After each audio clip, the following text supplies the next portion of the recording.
कार्यक्रम के प्रायोजक हैं कमला पसंद, स्वाद में हमेशा 2 कदम आगे।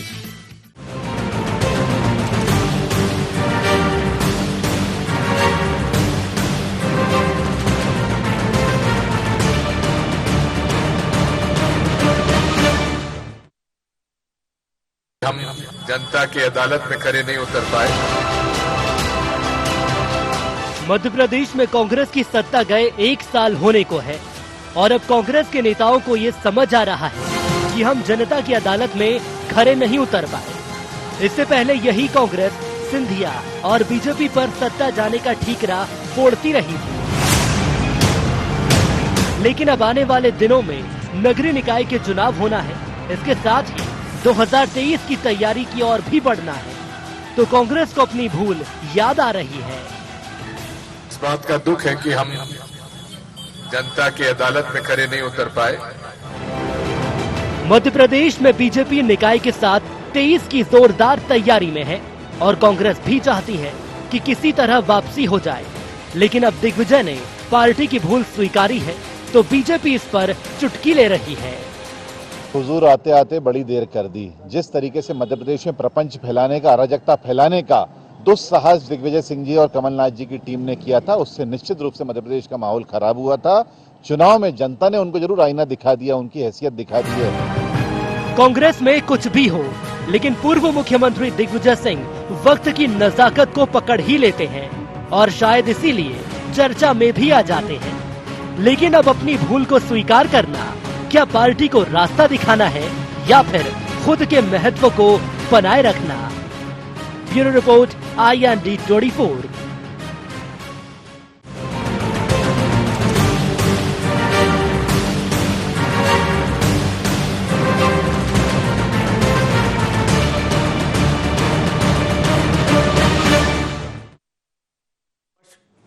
नमस्कार, IND एजेंडा कांग्रेस का प्रायश्चित में आपका स्वागत है। मैं हूं आपके साथ नवीन पुरोहित। चर्चा को विस्तार देंगे, उसके पहले IND एजेंडा के मुख्य बिंदुओं की तरफ एक निगाह डालें। पिछले चुनाव में क्या चूक हो गई कांग्रेस से? दिग्विजय के गलती स्वीकारने के बाद क्या होगी कांग्रेस की अगली रणनीति? क्या ऐसे बयानों से कार्यकर्ताओं को रिचार्ज करना चाहती है कांग्रेस? क्या भूल सुधारने से निकाय चुनावों में मिल पाएगा फायदा? इन्हीं सवालों के साथ चर्चा में आप सबका पुनः स्वागत है। यूं तो मध्य प्रदेश कांग्रेस चुनाव में हार के लिए मध्य प्रदेश में भितरघात को जिम्मेदार ठहराती है, कभी EVM को दोषी ठहराती है। तो अभी जो हाल में ही सरकार गई उसके लिए सिंधिया जी को दोषी ठहराया गया और उसके बाद उपचुनावों में सरकारी मशीनरी के दुरुपयोग की भी बात की गई, EVM पर भी सवाल उठाए गए। ये वो बहुत सारे ऐसे कारण हैं जिनको कांग्रेस ने लगातार अपने लिए एक दलील की तरह इस्तेमाल किया है, अपने लिए एक ढाल की तरह इस्तेमाल किया कि इन कारणों से कांग्रेस हारी। लेकिन कांग्रेस के लोकप्रिय नेता, मध्य प्रदेश के पूर्व मुख्यमंत्री, कांग्रेस से राज्यसभा सांसद और मध्य प्रदेश के चप्पे चप्पे से वाकिफ अगर कोई नेता है कांग्रेस में तो दिग्विजय सिंह जी हैं। दिग्विजय सिंह जी ने ये कहा कि जनता की अदालत में हम कहीं ना कहीं अपनी बात नहीं रख पाए, जनता की अदालत में हम हार गए। तो अच्छी बात है, भारतीय जनता पार्टी कहती भी है कांग्रेस से कि वो अपना आत्ममंथन करे, आत्मावलोकन करे, और अगर सही मायनों में कांग्रेस ने आत्ममंथन और चिंतन कर लिया तो भारतीय जनता पार्टी के लिए परेशानी का सबब हो सकता है। और अब कांग्रेस अपनी मूल बात पर पहुंच गई है कि हम जनता की अदालत में कहीं ना कहीं हार गए हैं, जनता की अदालत में हम अपनी बात ढंग से नहीं रख पाए। तो इसी मुद्दे पर करेंगे चर्चा। हमारे साथ चर्चा में शामिल हैं धैर्यवर्धन शर्मा जी, हैं मीडिया पैनलिस्ट हैं मध्य प्रदेश भारतीय जनता पार्टी से। अब्बास हफीज जी प्रवक्ता हैं मध्य प्रदेश कांग्रेस से। सुरेश शर्मा जी वरिष्ठ पत्रकार हमारे साथ हैं। आप समस्त महानुभावों का बहुत बहुत स्वागत है। दिग्विजय सिंह जी जनता की अदालत में भूल स्वीकार कर रहे हैं। उन्होंने कहा है कि जनता की अदालत में हम हार गए हैं, हमसे भूल हुई है। अब्बास जी, इसको किस दृष्टिकोण से देखते हैं आप? देखिए नवीन जी, सबसे पहले तो एक बड़ा सारा बयान जो होता है, मैं हमेशा कहता हूं कि उसके एक 5 सेकंड के वीडियो से हम एक निर्णय पे नहीं पहुंच सकते कि उसका क्या संदर्भ है, किस संदर्भ में कहा गया है और किस बात को लेके वो बात कही जा रही थी। तो उसके लिए शायद हमको पूरा आगे पीछे का भी हिस्सा देखना होगा, जो बहुत महत्वपूर्ण होगा। तो मुझे नहीं मालूम कि मैं यहाँ पर मौजूद नहीं था, ऐसा बयान मैंने आपके चैनल के माध्यम से सुना। और अगर उन्होंने कही है, जहां तक मैं दिग्विजय सिंह जी को जानता हूं, तो वो बहुत खुले तौर पर बोलने वाले व्यक्ति हैं और बहुत ही खुल के एक अगर कोई नेता बोलते हैं तो उनमें से एक दिग्विजय सिंह जी हैं। उन्होंने जो बात कही है वो आत्मचिंतन की है, आगे के लिए तैयारी की है, रणनीति की है कि 15 महीने की सरकार जिसका सुशासन को जनता ने देखा, जनता ने अपने लिए अधिकारों के काम देखे, अधिकार भरी योजनाएं देखी कि जनता के काम कैसे उन तक पहुंचे। उसके बाद भी अगर हम जनता तक कम्युनिकेट नहीं कर पाए, अगर हम अपने संदेश को जनता तक क्लियरली लेके नहीं जा पाए, तो कहीं ना कहीं हमसे गलती हुई। और जनता दुष्प्रचार में आती है तो हमारी गलती है या हमारी नाकामी वहां पर रही। तो उसको दिग्विजय सिंह जी खुल के बोल रहे हैं कि अगर हमने कोई गलती हमसे हो गई कि हम अपने उपलब्धियों को नहीं जनता के बीच ले गए, तो फिर हमें वापस जाना होगा जनता के बीच में आगे और जनता को बताना होगा कि हमारे क्या क्या काम थे जिसको भारतीय जनता पार्टी ने दुष्प्रचार का एक शिकार बनाया। जी, धैर्यवर्धन जी, आप लोग सलाह देते थे कि आत्मचिंतन करें, आत्ममंथन करें। अब आत्ममंथन और चिंतन कांग्रेस ने कर लिया है। कांग्रेस ने यह भी स्वीकार लिया है कि जनता की अदालत में वो हार गए हैं, उनसे भूल हुई है। अब अगर कहीं उन्होंने भूल सुधार कर लिया, फिर लहजे में बदजुबानी, स्वभाव से मीठी छुरी, चेहरे पर नकाब लिए फिरते हैं। इनके बही खाते तो शुरू से ही बिगड़े हैं, जो कांग्रेस की तरक्की का हिसाब लिए फिरते हैं। मुझे लग रहा है दिग्विजय सिंह जी के बयान पर इससे ज्यादा मैं क्या कहूं। दिग्विजय सिंह जी जो भी बोलते हैं, लोग उसको षड्यंत्र की नजर से ही देखते हैं। ऐसी छवि दिग्विजय सिंह जी की बन गई है और इस बयान के भी मायने यही निकाले जा रहे हैं कि कमलनाथ जी कयामत तक कांग्रेस पर अपना झंडा स्थापित करके रखना चाहते हैं। ये दिग्विजय सिंह जी को सुहा नहीं रहा है, इसलिए तुलनात्मक अध्ययन की परिस्थिति पैदा कर दी एक बयान दे करके कि जो नेतृत्व कर रहे थे लोग, वो जनता की नब्ज नहीं समझ पाए। अर्थात यदि कांग्रेस का नेतृत्व दिग्विजय सिंह जी पर होता तो शायद कुछ और परिस्थिति होती। ऐसा कुछ उनका मुझे समझ आ रहा है जो वो कहना चाह रहे हैं। देखिए, बड़ी सीधी सरल सी बात है कि ये भले ही तुलना कर रहे हो कि नेतृत्व कौन करे, इनके अंदर जो भी चल रहा हो, पर पब्लिक के और कांग्रेस के कार्यकर्ताओं में तो एक ही बात चल रही है कि इनको जबरिया रिटायरमेंट दे दो, इनको वानप्रस्थ आश्रम भेज दो, दिग्विजय सिंह जी को भी, कमलनाथ जी को भी, तब शायद कांग्रेस पार्टी का हित हो सकेगा, तमाम नौजवान नेताओं को अवसर मिल सकेंगे। पर दिल है कि मानता नहीं। ये इतने उम्र दराज नेता अभी भी कांग्रेस को अपनी भगवती समझ रहे हैं। और एक और बात मैं कहना चाहता हूं कि किसी व्यक्ति को अनशंट बोलकर, उसके साथ बदतमीजी का व्यवहार करके, उसको पकवान खिला करके खुश नहीं कर सकते। तो दिग्विजय सिंह जी की जुबान से तमाम सारी जहरीली बातें समय समय पर निकलती रही हैं और वो कांग्रेस को का बेड़ा गर्क करने वाले प्रमुख किरदारों में से एक हैं। और मिस्टर बंटा ढार आज अगर ज्ञान पेल रहे हैं, समझाइश दे रहे हैं, तो कांग्रेस के कार्यकर्ताओं को भी मुझे लग रहा है ये बात हजम नहीं होगी। चलिए, आपको जो लग रहा है वो आपकी स्वतंत्रता है, जनता को क्या लग रहा है वो जनता की स्वतंत्रता है। और आजकल मीडिया को भी बहुत कुछ लग रहा है, तो उसको न लगे ये बहुत अच्छी बात है। तो मैं हमारे साथ वरिष्ठ पत्रकार बैठे हैं, तो मैं एक निष्पक्ष प्रतिक्रिया ले लेता हूं। एक सीधी सी बात कह दी कि भूल हुई है जनता तक अपनी बात रखने में। ये इतना महत्वपूर्ण तथ्य है सुरेश जी कि अगर राजनीतिक दल इस पर आ जाए कि वो हार में ये सीधी बात स्वीकार कर ले कि वो जनता तक पहुंचने में कामयाब नहीं रहे या उन्होंने जो मुद्दे उठाए वो ठीक नहीं थे, तो भूल सुधार की संभावनाएं 100% प्रबल हो जाती हैं। और अगर वो संभावनाएं प्रबल हो गई तो एक अच्छा प्रतिरोध कांग्रेस लेकर आ सकती है नगर निगम के चुनावों में। अब इसके और कोई भी मायने हो सकते हैं, जैसा कि धैर्यवर्धन जी ने कहा कि वो भूल सुधार कहकर वर्तमान जो अध्यक्ष हैं उनके कार्यप्रणाली पर प्रश्न खड़े करना चाहते हैं। तो राजनीति में कुछ भी संभव है, लेकिन अगर ये साफगोई से कहा गया वक्तव्य है, स्वीकारोक्ति है, तो फिर ये निश्चित रूप से कांग्रेस के उत्थान के लिए ये ध्येय वाक्य हो जाएगा। क्या कहेंगे?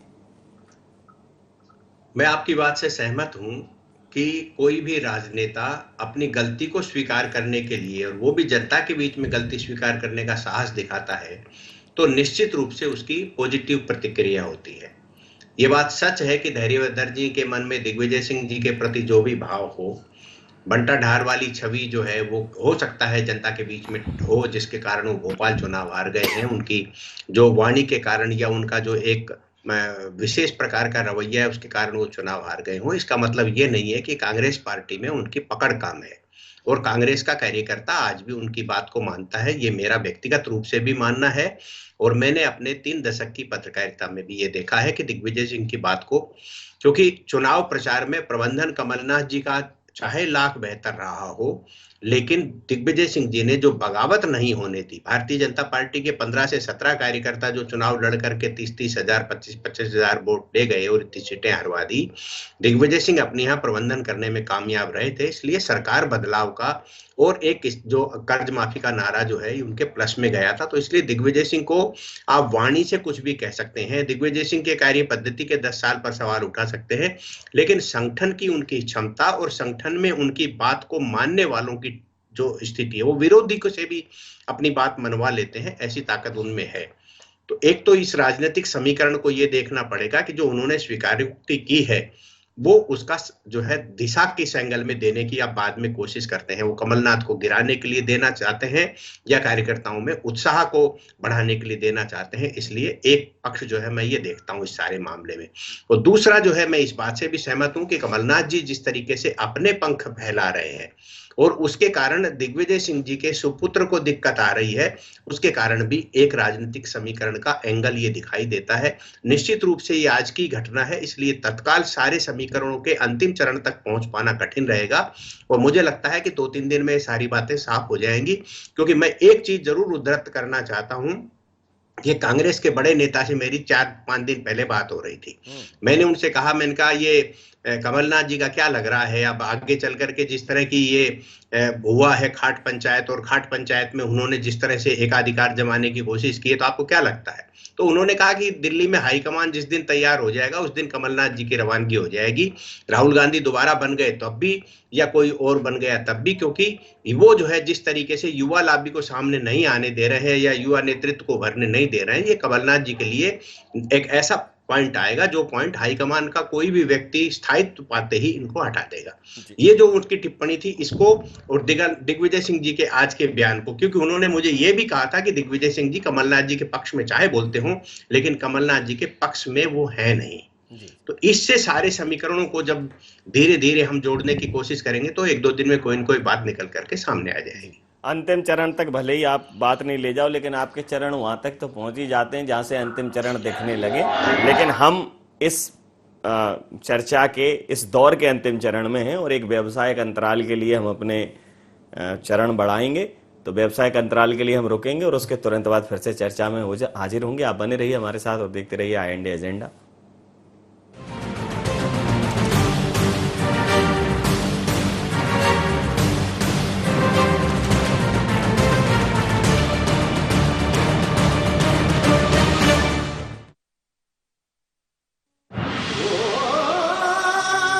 कोई खास है, कोई बात है, कमला पसंद। जीते दुनिया हर बाजी जीते, हर अदा में शाही अंदाज है। कमला पसंद पान मसाला, शाही स्वाद, शाही अंदाज, स्वाद में हमेशा 2 कदम आगे।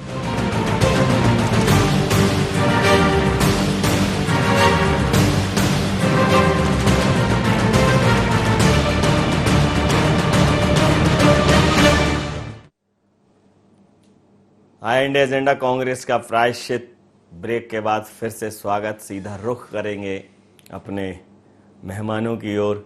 अब्बास जी, मायने 2 निकाले जा रहे हैं, या तो कांग्रेस के उत्थान के लिए है या कमलनाथ जी के पतन के लिए है, या कार्यकर्ताओं में उत्साह के लिए है, या दिग्विजय सिंह जी के जो सुपुत्र हैं जयवर्धन जी, उनका मार्ग प्रशस्त करने के लिए है। हर चीज़ के कई सारे पहलू होते हैं। सिक्के के भले ही हों, लेकिन बयानों के तो बहुत होते हैं। सिक्के के दो होते हैं, बयानों के 200 पहलू हो सकते हैं। तो कौन से पहलू में इस बात को आप रखना पसंद करेंगे? देखिए, सबसे पहले तो नवीन जी, कोई पाप नहीं किया जिसका प्रायश्चित हो, तो जो लाइंस चल रही हैं मैं उससे सहमत नहीं हूं कि प्रायश्चित। अब दूसरी बात यह है कि मैं पहले ही कह चुका कि दिग्विजय सिंह जी अपनी कोई भी चीज ऐसी होती है तो बेबाकी से कहते हैं उसको, और उसके ऊपर कोई भी घुमा फिरा के कहने की उनकी आदत भी नहीं है। जैसे भारतीय जनता पार्टी में होता है, जो बात होगी चार दीवारी के अंदर होगी। देखिए, दो तीसरी चीजें, बात, पाप का प्रायश्चित नहीं होता, भूल का प्रायश्चित होता है। पाप का तो पश्चाताप होता है कि पाप हो गया। भूल मतलब वो पाप जो गलती से हुआ, थोड़ा सा माइनर अंतर है। और नवीन जी, मैंने जो शुरू में बात कही थी कि किस संदर्भ में कहा गया, 5 सेकंड के वीडियो क्लिप से हम नहीं पहचान सकते, मैं अभी भी उसी पर कायम हूं। सुरेश शर्मा जी ने जो बात कही वो महत्वपूर्ण इसलिए हो जाती है क्योंकि वो एक निष्पक्ष पत्रकार की भूमिका में यहां पर है, जनता सुन रही है। तो मैं उस पर एक और बात कहना चाहता हूं कि सुरेश शर्मा जी से हो सकता है किसी कांग्रेस के वरिष्ठ नेता ने जो भी कहा हो, तो हर एक व्यक्ति की अलग अलग बातें होती हैं और उसके ऊपर हम निष्कर्ष नहीं निकाल सकते। क्योंकि जैसे उनसे कहा है, तो 2 दिन पहले क्या मुझसे तो 2-3 भाजपा के वरिष्ठ नेताओं ने बार बार कहा कि शिवराज जी हर बार आके हमारे ऊपर आ जाते हैं, चौथी बार मुख्यमंत्री बन गए, युवाओं को मौका नहीं मिल रहा, बिंद को मौका नहीं मिल रहा, महाकौशल को मौका नहीं मिल रहा। भाजपा के वो वरिष्ठ नेता की इतनी पीड़ा थी कि उसने कहा कि भाई हम तो पूरी उम्र गुजार चुके, 4वीं-5वीं बार विधायक बने हुए हैं, मंत्री नहीं बन पाए, और जिन लोगों ने सौदा किया हमारी पार्टी के साथ वो विधायक के बाद मंत्री भी बन गए, बिना विधायकी के मंत्री बन गए। उनका खुद कहना था कि 2023 में ऐसी हालत हो रही है कि कार्यकर्ता जिताएगा नहीं। तो मैंने उससे अपनी राय कायम नहीं की, इससे हम राय कायम नहीं कर सकते। मैं फिर कहूंगा, दिग्विजय सिंह जी ने पार्टी का सोचा है हमेशा, संगठन का सोचा है हमेशा, ना तो वंशवाद के हितैषी हैं। अगर कोई काबिल है तो अपने आप आगे आएगा। भाजपा में भी अनेकों नेता पुत्र हैं मैदान में जो काबिलियत पे आगे आए, अपने मंत्री बने, कोई बीसीसीआई में पहुंचा, कोई कहीं पहुंचा। तो ये सारी की सारी चीजें अलग हैं। कमलनाथ जी और दिग्विजय सिंह जी सारे नेताओं के साथ कंधे से कंधा मिलाकर जिस समन्वय से चलते हैं, उसी समन्वय से आज वो चल रहे हैं। कार्यकर्ता भी उनके साथ है और हम बेबाकी से अपनी बात कहने वाले लोगों में से हैं। हम सीधे सीधे कहते हैं कि अगर हम जनता तक नहीं कोई मैसेज दे पाए और भाजपा ने दुष्प्रचार किया तो उसका खामियाजा हम अगली बार नहीं भुगतेंगे, हम अपना काम फिर से करेंगे। लेकिन वीडियो पूरा देखना पड़ेगा। वीडियो पूरा देखना पड़ेगा। वीडियो तो पूरा देख ही लीजिए आप। धैर्यवर्धन जी, आपको तो कोई कांग्रेस ही नहीं मिला था? नहीं, मतलब ऐसा तो नहीं है कि आप इनको देखिए, क्या है कि देखो, इनको सुरेश शर्मा जी के बाद अब्बास जी को भारतीय जनता पार्टी वाले मिल गए और एक आदमी 2-3 मिल गए। अब चूंकि देखिए, अब मेल जोल तो चलता है, मिल गए होंगे। अब ऐसा भी नहीं है कि कोरोना की वजह से पहले मेल जोल वैसा नहीं है, अब तो मेल जोल चल रहा है। आपको कोई मिला जो कांग्रेस की पीड़ा आपसे कह रहा हो? या आप किसी से मिल लीजिए, अपनी पीड़ा आप कह दीजिए अगर आपको हो तो। नहीं, वो रहस्योद्घाटन में नहीं करूंगा कि मुझे कौन कौन लोग मिल करके क्या क्या कहते हैं। नहीं, कौन, उनके नाम मत लीजिए, लेकिन मिल के कहा किसी ने, या आपने किसी से कुछ कहा हो, मतलब पीड़ा आपको भी हो सकती है। नहीं नवीन जी, मैं एक निवेदन कर रहा हूँ कि अब्बास हफीज साहब अच्छे स्टोरी राइटर हो सकते हैं और इनको स्क्रिप्ट लिखने का अवसर जरूर मिलना चाहिए। जिस खूबसूरत अंदाज में उन्होंने कहानी बयां की कि मुझे कौन मिला और क्या क्या कहा कि इस पर निष्कर्ष नहीं आ सकते। देखिए, दिग्विजय सिंह जी इनके नेता हैं और अपने नेता के बारे में लीपापोती करना, उनके बयान के संदर्भ को सकारात्मक ढंग से प्रस्तुत करना अब्बास हफीज साहब का दायित्व है। बयान तो सकारात्मक है, आपत्ति नहीं। बयान सकारात्मक है, बशर्ते किसी राजनीतिक भावना के साथ ये न लिया गया हो। अगर ये कांग्रेस के उत्थान के लिए है तो आप समझ लीजिए आपके लिए चुनौती है। बयान सकारात्मक है, सुरेश शर्मा जी पहले ही कह चुके हैं। नवीन जी, दिग्विजय सिंह जी हमारे लिए चुनौती नहीं है, पर कांग्रेस के लिए पनौती जरूर बन चुके हैं। ये आप नोट कर लीजिए जो मैं बात कह रहा हूँ। कांग्रेस के सारे कार्यकर्ता अब इनसे पिंड छुड़ाना चाहते हैं। वही घिसा पुटा नेतृत्व, उनको देख देख करके लोग ऊब गए, बोर हो गए। ये कांग्रेस पार्टी की दूसरी पीढ़ी को आगे बढ़ने कहाँ दे रहे हैं? यदि बढ़ने देते हैं तो अपने औलादों को, अपने पुत्रों को महिमा मंडित करते हैं, सीधे कैबिनेट मिनिस्टर बना देते हैं। कमलनाथ जी ने अपने बेटे को सांसद बना दिया, इन्होंने अपने बेटे कमलनाथ जी ने बना दिया। छिंदवाड़ा की जनता ने वोट नहीं दिया, को टिकट नहीं दिया होता। जी जी, टिकट किसी कार्यकर्ता को देते तो शायद टिकट जीतने की निशानी होती है क्या? टिकट नहीं, एक जीतने आधार तो होता है राजनीतिक दलों में टिकट क्या है धैर्यवर्धन जीतने जी, का। येदुरप्पा जी 80 साल की उम्र में अगर मुख्यमंत्री बनते हैं तो गलत नहीं है, वो दूसरी पीढ़ी को और तीसरी पीढ़ी को मौका दे रहे हैं। मोदी जी दिग्विजय सिंह जी के हमउम्र होकर अगर प्रधानमंत्री हैं तो कोई परेशानी नहीं है। शिवराज जी चौथी बार मुख्यमंत्री बनते हैं तो भाजपा की पूरी पीढ़ी को मौका मिल रहा है। तो मुझे लगता है कि ऐसी चीज कहिए, आप सकारात्मक व्यक्ति हैं जिसको जनता भी समझे और सही भी हो बात। दिग्विजय सिंह जी को सबने लोहा माना है उनका, सब उनको मानते हैं। कर लीजिए चर्चा, कर लीजिए, ये ओपन फोरम है, कर लीजिए। अब्बास जी, दोनों लोग केवल उम्र पे न जाइए। मोदी जी तो अभी एक बार और प्रधानमंत्री बनेंगे। चलिए बढ़िया, आपने आगे वालों की और राजनाथ सिंह जी की सारी उम्मीदों पे पानी फेर दिया, सारी उम्मीदों पे पानी फेर दिया। तो आप युवाओं की बात मत क्या कीजिए, आप कहिए हम वरिष्ठ भाजपा वरिष्ठ लोगों को मौका देंगे। येदुरप्पा जी भी चौथी बार मुख्यमंत्री बने, हमारी दुआएं आपके साथ हैं, बहुत बढ़िया है काम। और शिवराज जी भी अगली बार जब 20 साल के बाद बीजेपी दोबारा सत्ता में आएगी, इस बार जाने के बाद, तब भी वो मुख्यमंत्री बने, किसी को मौका मत दीजिएगा। ऐसे ही हमने यहाँ देखा है, आपके इधर बातें कुछ और होती हैं, कहते कुछ है करते कुछ है, क्या फायदा इससे। स्वीकार लो अगर आप कांग्रेस के और बयान भी सकारात्मक है। अजय वैष्णोई जी के जैसे बयान तो है भी नहीं है, अजय वैष्णोई जी जैसे बयान तो है भी नहीं है। उनके बयानों पर ध्यान दीजिए पहले आप, उन्होंने क्या क्या कहा है। वो होते हैं नकारात्मक बयान आपकी नजरों के अंदर। तो मुझे लगता है इतना बड़ा विषय नहीं है, हम अपना संगठन संभाल लेंगे हमारे नेताओं के साथ बहुत अच्छे से। चिंतक हूँ, आपकी पार्टी के लिए अच्छी सलाह दे रहा हूँ। और उमंग सिंघार साहब से पूछ लो, वो बताएंगे कि कांग्रेस के लिए दिग्विजय सिंह पनौती है कि नहीं। अंतिम प्रतिक्रिया के साथ चर्चा समाप्त करूंगा। सुरेश जी, आपकी तरह इनको भी मिल गए हैं लोग, क्या कहें? नहीं, मुझे इसमें कोई आपत्ति नहीं है, क्योंकि अब्बास भाई बहुत लोकप्रिय व्यक्ति हैं और भाजपा के लोग निश्चित रूप से इन जैसे दिग्गज व्यक्ति के साथ अपना दर्द साझा करते होंगे। मुझे इस पर कोई आपत्ति भी नहीं है और ना मैं इस पर कोई तो अपनी खुद से तुलना कर रहा हूं, क्योंकि व्यक्ति के लोकप्रिय, मेरा तो प्रोफेशन है ये कि मैं पत्रकार हूं और मुझे सभी दलों के नेताओं के फोन आते भी हैं, मैं भी सबको लगाता हूं। मैं खबरों के संदर्भ में एक दूसरे के विचार जानने की कोशिश करता हूं, तो मेरे पास तो मेरे बात को प्रमाणित करने का बेस है। और मैं चूंकि जिस धारा का व्यक्ति हूं या जिस तरह की लेखनी मेरी है, तो मुझे तो दोनों ही पक्षों में से पीड़ा बताने के लिए आते हैं। आज यदि भाजपा का संदर्भ होता तो मैं भाजपा की तरफ से वो पीड़ा बता देता जो लोग मुझे फोन करके कहते हैं, लेकिन चूंकि दिग्विजय सिंह जी का संदर्भ था, पीड़ा है, सुन लीजिए धैर्यवर्धन जी, पीड़ा का कीड़ा दोनों तरफ काट रहा है। आप नवीन जी एक बात देखिए, मैं तो प्रत्यक्ष को करा रहे हैं जबरन गेम को, उन्होंने सीधी सफाई डाली है, आप स्विंग कर रहे हो। नहीं, मैंने कोई सीधी सफाई नहीं डाली। नवीन जी मैं तो प्रत्यक्ष को क्या प्रमाण की आवश्यकता है। धैर्यवर्धन जी ने पूरे की पूरी डिबेट में आज बीजेपी के बारे में एक लाइन भी बोली हो तो बता दीजिए। इन्होंने पूरी की पूरी बात कांग्रेस के भला कैसे हो सकता है ये सारी बातें बोली। क्या ये सिद्ध नहीं करता कि भाजपा के अंदर कितनी नाराजगी है?